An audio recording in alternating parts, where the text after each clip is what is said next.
Hello, I'm Andrew Dyer, and welcome to another edition of the Roundball Report, the only show in the area dedicated to highlighting the extras of the high school, college, and professional basketball teams that play in the Washington metropolitan area.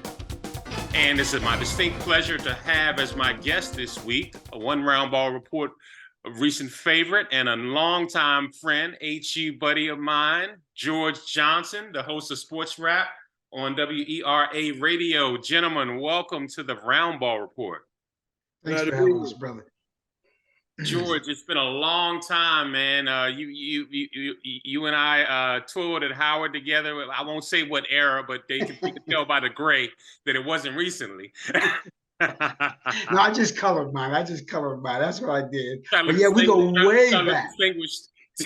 Yeah. And of course, Todd Bozeman, the former coach of University of California, Morgan State, and now present-day color commentator on the HBCU Go Network. And gentlemen, speaking about going, Ted Leonson made a move that surprised quite a few people when he let Tommy Shepard go. He replaced him with a triage of men heading to the front office. You've got Winger as the president of basketball operations, Dawkins as GM, and JT3 got a bump in his position within Monumental Sports. And they made quite a few moves recently. The much talked about, they talked about it for a few days. And next thing you know, Bradley Beal, no trade clause and all, was gone to Phoenix. So let's break that one down first. Todd, you worked in the NBA front office after your initial college stint ended. Talk about what goes into a trade of this magnitude where you're trying to trade a franchise player with a no trade clause. Well, first of all, when you take over a franchise, I thought it was important, and it was well, they talked about it, but I thought it was important that Winger had the autonomy to be able to blow it up and to rebuild, because it appeared for quite some time that as long as Bill was there, was in Washington, that they never wanted to do a complete rebuild, and they always wanted to try to build around him. But I think they realized that, hey, this is a different deal. I don't think he is a number one guy. Mm-hmm. So I thought that once they came in and he realized that, then he said, hey, we're gonna make this change. And obviously, you mentioned it before, the tough part is the no trade clause in his contract. You know, that's something that kind of hamstrings organizations. So clearly that was, I don't want to necessarily say it was a mistake when they negotiated it, because at the time it was kind of like, remember when Harvey Grant or Juwan Howard, they were up and they got those first $100 million contracts, because at the time they were kind of prime and they couldn't really afford to let them go. So they had to overpay. And I think that's what the Wizards did in that situation. So the challenge was to be able to try to move him with that contract and so much money. But the plus side to that is whoever was getting him was going to have him for I think it's 4 more years left. But from what I understand, the no trade clause is still in the contract. I give them credit to be able to make the move. It's just that, you know, it doesn't appear that they got a lot for him. Right. But when you're in a rebuild, I guess it's that, hey, we're going to start from scratch, and I have the autonomy, and I'm bringing in all my guys. So that's the deal. But it appeared to be tougher than what it actually ended up being, because apparently they had a couple other takers involved. Miami. I know that there was some talk about Boston. So for them to be able to pull that off, I thought was pretty good. Now the return on it, we probably won't see it for a couple of years, but initially, you know, I give kudos to be able to move that contract, because a lot of people didn't think that they'd be able to do it. And George, as you said, Tommy Shepard, I'll say it if he wouldn't, Todd, the no trade clause was nonsensical, because nobody else was offering a max contract to Bill last year. You didn't have to throw that sweetener in there, but they did anyway. It hamstrung them. Miami was offering a couple of number ones, Duncan Robinson and Kyle Lowry. They didn't want to give, did not want to part with Hero, but to only get back Chris Paul, who he was eventually going to move Shamet, and a bunch of second round picks and a conditional 2030 pick, when the regime that made the move may not even be around at that time. That tells you how hamstrung that no trade clause put the Wizards in this situation. The tough part about that too, Andrew, was the fact that Bill had the right to mix the deal, not just in terms of the no trade, but in terms of who was coming for him. Because you would have thought that DeAndre Ayton would have been in the deal, and that would have been a little bit different had the Wizards been able to get DeAndre Ayton. So Bill had the right to be able to say, okay, yeah, I'm gonna go to this team, but you can't ravage that team and leave me in a rebuild situation. I want to go into a situation where we have a legitimate chance to compete for a championship. Go ahead, George. I think it's a little bit of combination of both. I'm looking at a team like, again, I love the Wizards, but I like the Knicks a whole lot. And I look at the Knicks, a team that started collecting draft picks, started putting things aside so that down the road they could use those draft picks to maybe bring in a big time player. So I see a lot of vision with this new regime. I see the fact that they're putting aside some draft picks. Like you said, I'm also very interested to see this young kid they brought in, Patrick, the kid from Golden State, the 6'11" player who just a couple of years ago was one of the top players in high school basketball. So, I thought they did a great job. Patrick Baldwin is the one I'm talking about. Patrick Baldwin Jr., 6'11", great little perimeter player. He comes in with Jordan Poole. But again, they're putting aside some draft picks as well. Also seem as if they're enamored with the international look, which I'm sure you'll get to in a second when you get to the draft picks. But again, I like what this team has done in such little time. Just 2 weeks they had, and were able to completely change this roster if you look at it. But Todd, they gave up Kristaps Porzingis. I didn't see the wisdom in that trade at all. He's coming off of a career year. He was under contract for a year. They gave up him, Bradley Beal, and essentially Chris Paul, and only got one first-round draft pick in return, and that's a conditional draft pick in 2030. Well, I do like the Trey Jones piece. I like that piece a lot. I'm not necessarily Tyus. I'm sorry, Tyus Jones. But I'm not that's his brother. I'm not necessarily a fan of the Jordan Poole. I don't know if he fits if he's not able to play in the same style of offense like Golden State had. That's kind of a little bit more freewheeling, reading, constant ball movement. And Steve Kerr gave them a lot of freedom. I don't know if he plays the same way in another system. But I do like the Tyus Jones piece. I like him as a point guard. He might be one of the better point guards that the Wizards have had in quite some time. And Porzingis, as far as Porzingis, I don't know if that's the right fit in Boston. I mean, their thing wasn't being able to score points. Their thing was to be able to stop people and counter size. So I know that the pick and roll, he probably would be great with that. But those two guys that they have there, Jason Tatum and Brown, both of those guys, they're not necessarily guys that use the pick and pop a lot. I mean, they're not necessarily guys that rely on the pick and roll. They're more ISO type guys. So I don't know. I don't see where that necessarily helped them as much as what people are talking about.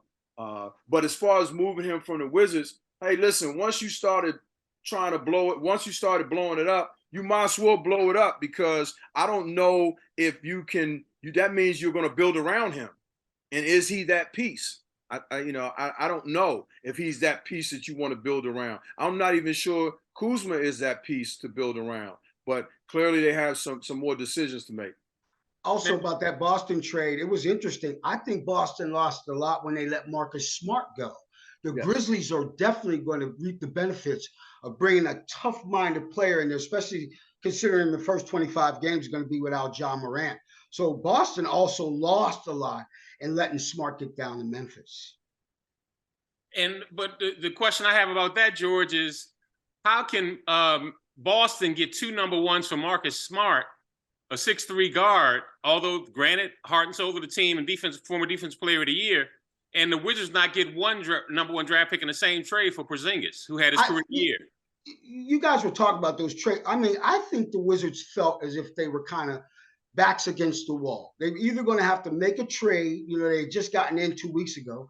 They were going to have to make some moves. And you talked about Bradley Beal. He put them in a situation where they were either going to have to make the trade or wait till the trade deadline, which was not going to, assure anything. I just felt like this team or this management felt like they needed to make moves, and they needed to make them quickly before the draft came along. So maybe they didn't get maybe the value that they could have gotten if they had more time.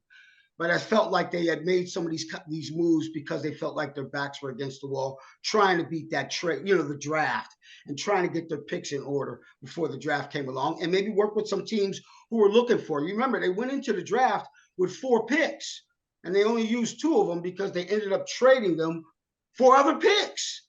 So it was really about maybe trying to do some things with some teams before that draft deadline came, and maybe they took less than value, by giving up some things because of the draft coming along so soon.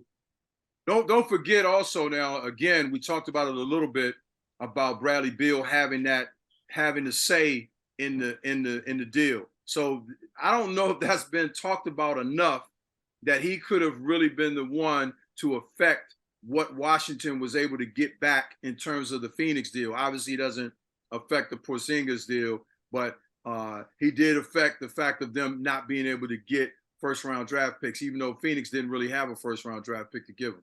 You're right, Coach. I mean, like you mentioned, Miami offered 2, Milwaukee offered 1, and he came back and told the Wizards, you talk to Phoenix and Phoenix only. And whoever gave him that deal was crazy. It was crazy because he literally put himself exactly where he wanted to be. And he hamstrung the Wizards in the process. Right.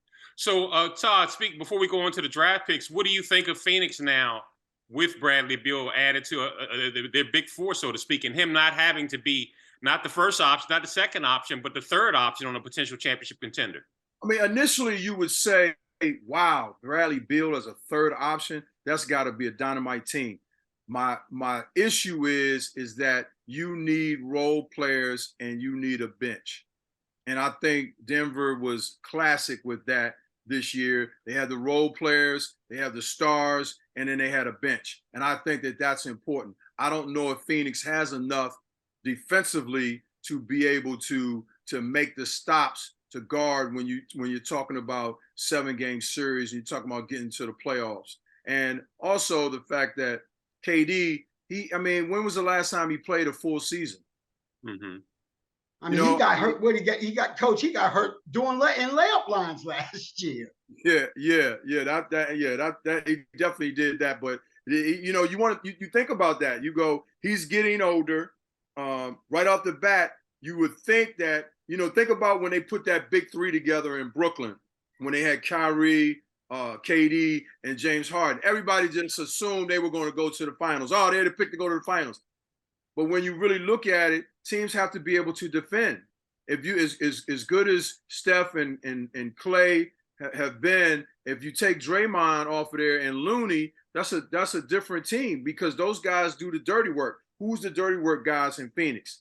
I don't know who those players are. I don't know if DeAndre Ayton, he appears to be his youth is not allowing him to think big picture and to find a niche. Guys that start to find their niche, that's when their game starts to elevate, and that's when the team starts to elevate, when guys start to be comfortable with their roles.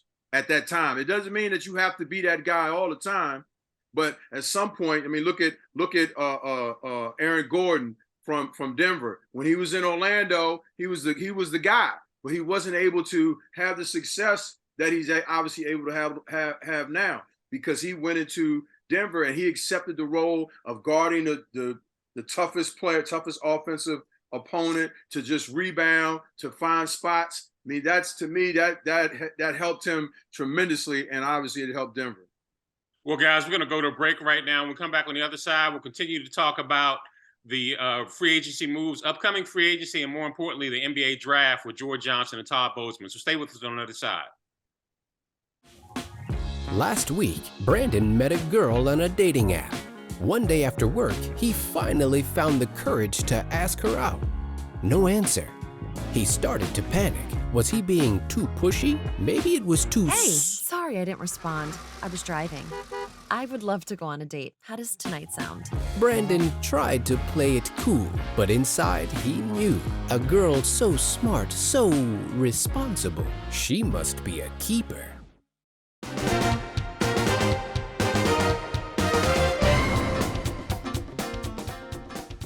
Welcome back, and now we're going to change the focus of our discussion to the recently held NBA draft, where Victor Wembanyama went #1 to San Antonio and comes into the league as the most ballyhooed pick probably in history. The last one who came in with any close to this amount of fanfare was LeBron James, and he, believe it or not, exceeded expectations. And remaining with us are Todd Bozeman of the HBCU GOAT Network and George Johnson of Sports Rap on WERA Radio. And gentlemen, Todd, what are you hearing about Victor Wembanyama? Is he as can't miss as they say he is? Well, I've only seen film of him. I've only seen the highlights, and clearly by the highlights, he is a phenomenal talent. We've never seen anything quite like him, to be able to handle the ball at that size, to be able to shoot the ball, to be able to have the graceful movement, to be able to rebound, to be able to block shots. I think the only thing that kind of remains questionable is his durability, because oftentimes guys of that size end up having something that their limbs don't necessarily hold up. I mean, you look at Chet Holmgren last year; he never even made it to summer league because he broke his foot.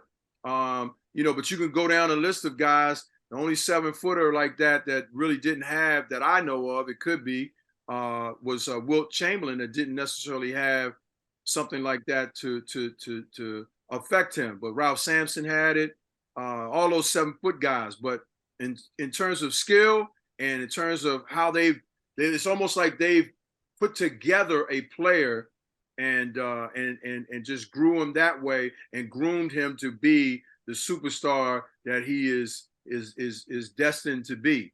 But I think for him to go to San Antonio, to be able to have role models like David Robinson and Tim Duncan, and they had a recent picture of those guys, and he dwarfs them. I mean, he dwarfs them like they're like so much, like it's crazy when you look at it. But yet he has the skill set of his countryman Tony Parker. But it just almost seems like that was I don't want to say it was set up, but it almost seemed like that was like a perfect fit for him to go to the firm of the NBA franchises. And Bose, I'm going to go there even further. George, does it just seem like it's a coincidence that every time a generational player comes out, Patrick Ewing goes to the Knicks, Robinson and Duncan go to San Antonio, LeBron goes to Cleveland, and now when Pop is on his last legs, Victor Wembanyama goes to his childhood dream team and a perfect fit.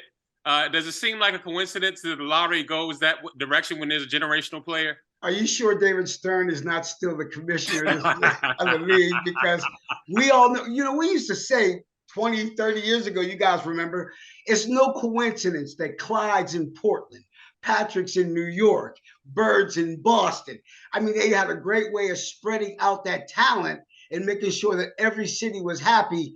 Portland even is happy these days, and they shouldn't be as happy as they are, because my man Dame should be moving on from there, but that's a whole new topic. But I do believe that it's good for the league to be able to spread the talent through all the cities.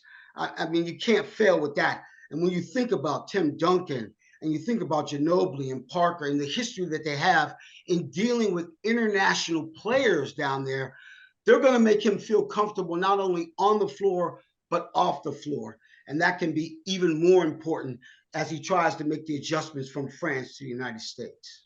I think being in San Antonio is going to help him, because they're used to dealing with those type of players. It's going to help him in his transition as well. And, they have a way, Pop has a way of kind of lowering the expectation and all the hype, and to kind of calm that down. So I think all of that is going to help him. And obviously, Tony Parker is very familiar with the city and the organization. And I'm sure that, it's almost like he has the perfect setup to help his transition into the NBA. Elsewhere in the draft, Brandon Allen went second. There was a choice between him and Scoot Henderson, and Michael Jordan on his way out made the pick for the 6'9" guy when they already had LaMelo Ball in place. What do you guys think about that pick? Because the Hornet was not happy about them choosing Brandon Allen. I'm actually good with it. I love Brandon Miller. I think he is Brandon Miller, a phenomenal talent. I thought he was the best player in college basketball. I think anytime you can get a guy with that size and that length, you gotta take him. I think he proved it time and time again during the course of the season how special he really is. And like you said, with LaMelo Ball there, although Scoot Henderson is no chopped liver himself, I mean he's a generational talent as well. And all the guys, Jason Hart and Rob Baker, those guys with Ignite, they ramp and rave about him. They say, Bose, he is the real deal, and I believe it. I just think that if you compare a point guard with a forward that has the ability to guard bigger guys that can also play on the perimeter, you maybe can use him in the post. He rebounds, he scores in all different ways. I think that length kind of wins out, but clearly we're going to see. I think they also want to keep Ball at the point guard position. And this was obviously, I mean, if they bring Scoot in, now you've got really 2 point guards, seems like, in the backcourt. This way, they get themselves a wing player. Their size now, when you think about it, Ball, what is he, 6'5", 6'6"? Then you play that player, you play Brandon over there at the wing. They got some nice size now in Charlotte. That's a pretty good backcourt. Right. And then for the first time in history, we had 2 twins go in the top 5 picks. And for the first time, only one, Brandon Miller, was the only college player to go in the top 5. George, what are your thoughts about how the top 5 went? Again, and I said it about the Wizards. I think the league is starting to slowly but surely, get caught up into this international flow. Also, though, you have to take in consideration that some of these guys don't even want to play in college anymore. Some of them go to the G League. There's some opportunities. So there's going to be situations where the NCAA is going to start to lose more and more players as time wears on, as options open up for these young men to go play elsewhere and to get paid and to get a little bit more experience and to play against a lot better talent. And to bring it back home, later on in the draft, the Wizards had the 8th pick, but they say that the rumors were going around and people were moving up to Indiana to try to get the 7th pick. So they threw in 2 of those myriad of second-round picks they got in the trades they made to get Victor Coulibaly, a teammate of Victor Wembanyama, and he's coming in with a high riser in terms of his stock. I know you don't know much other than the film, Bose. What have you been hearing about the Coulibaly pick? Well, I thought the wild part about him is that just 2 or 3 years ago he was 5'10". Mm-hmm. So then my man shot up to 6'7". And when you look at the highlights, it everybody needs a guy that's 6'7", that can play multiple positions, that can defend, that can score the ball, and it makes you very optimistic, the fact that he's having the success that he had over in the pro league in France, and he's just becoming into his size. He's just starting to fill out. So the sky's the limit for him. I like the pick and I like the move. I think that he's going to be a very exciting player. Obviously, like you said, we have very limited access to him, and you can only see him. Well, every time his team was shown, it was about the big fella, and it wasn't necessarily about him. But clearly, he is a player, and hopefully he'll have a great career here in Washington. And George, he's coming in with some belief in himself. He's going to don number 0. He's putting Agent Zero's number on. I don't know if he wants to wear Agent Zero, if you think about some of the history that comes with that number. But I think what they also liked about him was that he played in that under-21 league throughout most of the season. And once they started getting close to the playoffs, when the midseason, some of the veterans went down on that team with Wembanyama. They brought Coulibaly up and he was able to adapt very quickly to the point where they actually had him starting when the playoffs started, and he wasn't scared. He stepped right in. Will Dawkins has been scouting him long before he got to the Wizards, so I think he was convinced about him, you know, in terms of the fact that he was able to adjust and play with some of the more older veteran guys overseas.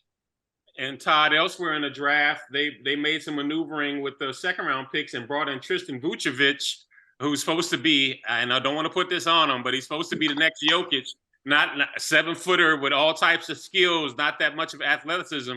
Is that too much pressure to put on a young man, especially coming in as a second round pick?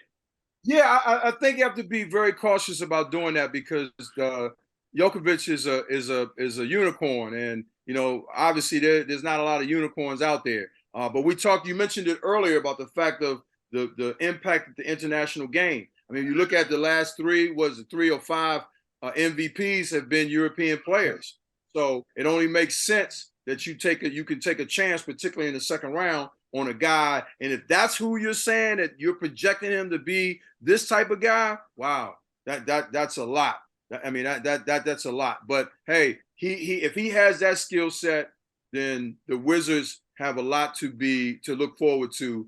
Because, you know, when you get a guy that size with that skill set that can make other players around him better and still do his thing, you know, that's what you're looking for. And by the way, real quick, he's still under contract with Serbia, so he doesn't have to come over right away. I think he'll come over here in the summer league, work with the team, show him what he has.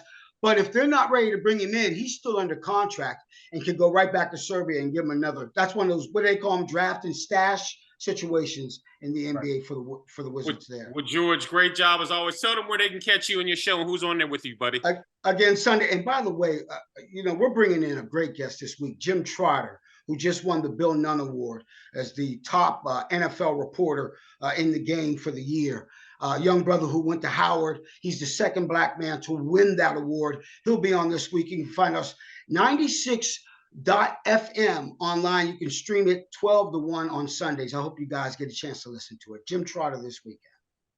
Great job, guys, as always. Incredible. And George, we'll definitely try to follow you on Sundays. Well, that's going to do it for this edition. I know you enjoyed it. It was informative and action-packed. And you can look forward for more coverage of Mystics regular season action, off-season action for the Wizards and Summer League, upcoming Summer League action, and free agency for the NBA, special features and interviews with the players and coaches from the high school, college, and professional basketball teams in the metropolitan area on future shows. And remember, it's happening on the court will definitely be around the ball. And for all of you aspiring high school stars out there, don't ever forget that focusing on your education is the first step towards making your hoop dreams come true. So until next time, I'm Andrew Dyer for the Roundball Report. Good night.